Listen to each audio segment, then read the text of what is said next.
মনে কনফিউশন হয়েছে দেখে বলে দিলাম, এটা কোনো জবাবদিহি নয়। জবাব তলব করলে তো জবাবদিহির প্রশ্ন আসে অনুভব। আমি তো তোমার কাছে জবাব তলব করিনি। জবাব তলব করোনি, কিন্তু তোমার মনে হয়েছিল, সন্দেহ হয়েছিল, তাই বলছো। তোমার কিছু না বলার হলে তুমি নাই বলতে। আমার শুনে অদ্ভুত লেগেছিল বলে আমি তোমাকে এই কথাটা বললাম। আমি যদি কিছু না বলতাম তাহলে তুমি অনেক কিছু ভেবে নিতে, তাই না?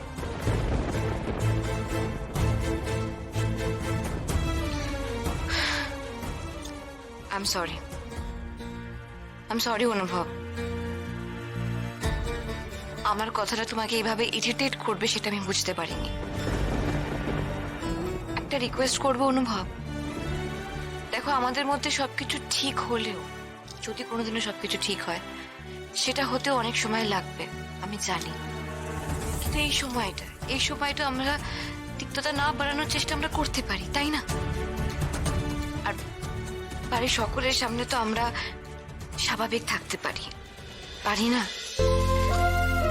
দেখো আমাদের মধ্যে, আমাদের সম্পর্কের মধ্যে যে ফাঁক পুকুরগুলো রয়েছে, সেগুলো সবার সামনে তো বিরাট করে বিজ্ঞাপন করার মানে নেই, তাই না? সেখানে সেই মানুষগুলো ভাবছে যে আমরা সবকিছু ভুলে গিয়ে নতুন করে একটা সুস্থ স্বাভাবিক দাম্পত্য জীবন শুরু করতে চলেছি। কথা দিতে পারলাম না, কারণ মিথ্যে আর অভিনয় এই দুটোতেই আমি খুব খারাপ।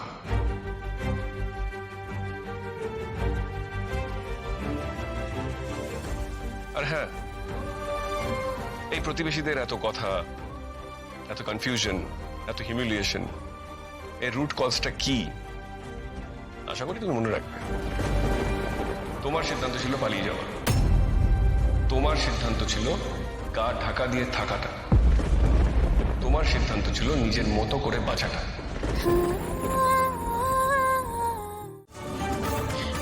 এই ভাই এই ডক্টর গোস্বামী ডক্টর বসু দুজনে আউট অফ স্টেশন, এবার কি করবো? আমি কি করে বলবো তুই কি করবি? অন্য ডক্টরকে ফোন কর। আচ্ছা কি রে পেলি? আউট অফ স্টেশন বললো তো। আর আমারও তো একই অবস্থা, তিনজনকে ফোন করলাম, রিং হচ্ছে, কেউ ধরছে না। ডক্টর রেসপন্ড করছে না মানেটা কি? সবাই একসাথে আউট অফ স্টেশন চলে গেল নাকি? আরে ফোন করো জেঠুমনি, প্লিজ কিছু একটা করো। আরে এতক্ষণ ধরে মেয়েটা সেন্সলেস হয়ে আছে, এটা তো নর্মাল না। মা দেখি। লাজু লাজু, লাজু লাজু লাজু, এই লাজু, লাজু, লাজু। ওঠামি তো জল ছেটানোর পরেও জ্ঞান ফিরছে না। ঠাম্মি এ নাও, তুমি আগে ওষুধটা খাও, এবার নাহলে কিন্তু তোমার শরীর খারাপ করবে।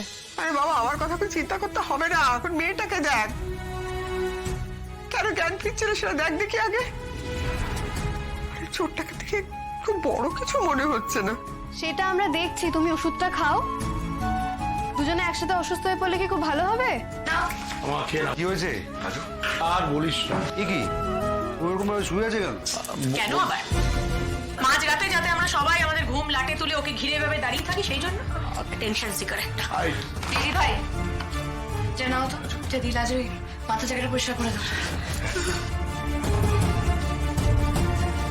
এই মেয়েটা জানো তো দিদি ভাই, সন্ধ্যা থেকে দেখছে তো, পাত্তা পাচ্ছে না, ব্যাস অমনি শুরু হয়ে গেল নাটক। সব ইচ্ছা করে ইচ্ছা করে করছে সব। দোহাই ছোট বৌমা, থাম তোমাদের এসব আজে বাজে কথা। মেয়েটা সিঁড়ি দিয়ে গড়িয়ে পড়ে গেছে, ইচ্ছে করে পড়েছে। যা বলছো সেটা ভেবে চিন্তে বলো, ভগবানটা করুন কিছু একটা ভালো বন্ধু না হয়ে যায়। আচ্ছা ঠিক আছে, আমরা সবাই তো এখানে আছি, দেখছি তো, আর ডাক্তারের ব্যবস্থাও হয়ে যাবে। কৃষ্ণ, তুই ঘরে যা, আজ একটা শুভ দিন, সেটাকে অনার কর। বনলতা যাও, কৃষ্ণকে ঘরে নিয়ে যাও, আমরা লাজুর কাছে আছি। আমার মনে হয় দেরি করা ঠিক হবে না। লাজুকে হসপিটালে নিয়ে যেতে হবে, এখানে ফেলে রাখা যাবে না। ঠিক আছে, আমরা ওকে নিয়ে যাচ্ছি। এই বলো না, চট করে গাড়ি বের কর। দাদা ভাই, আমি ওকে হসপিটালে নিয়ে যাচ্ছি। তুই একটু গাড়িটা বের করে দিবি প্লিজ, নাকি আমাকে করতে হবে? এতটা হাইপার কেন হচ্ছে? আমরা কি কেউ কোনো কাজ করবো না বলেছি তোকে? বলতো কৃষ্ণ, আমার কথাটা শোন। আমি তো বড় নাকি? আমি তো বললাম আমি আর বলরাম যাচ্ছি, তোকে যেতে হবে না। আজকে তোর ফুল সজ্জা, ভেবে দেখ, যাওয়াটা ভালো দেখাবে। হ্যাঁ দিদি ভাই, ঠিক আছে।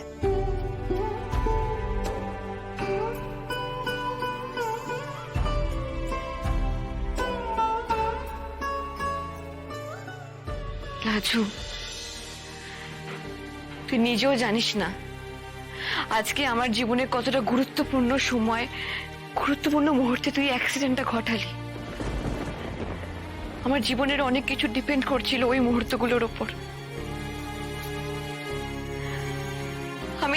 আমি ফাইনালি অনুভবকে সব কথা বলে দেওয়ার জন্য, নিজের অতীতের বিষয়ে সবটা ওকে বলার জন্য নিজেকে মানসিকভাবে প্রস্তুত করেছিলাম।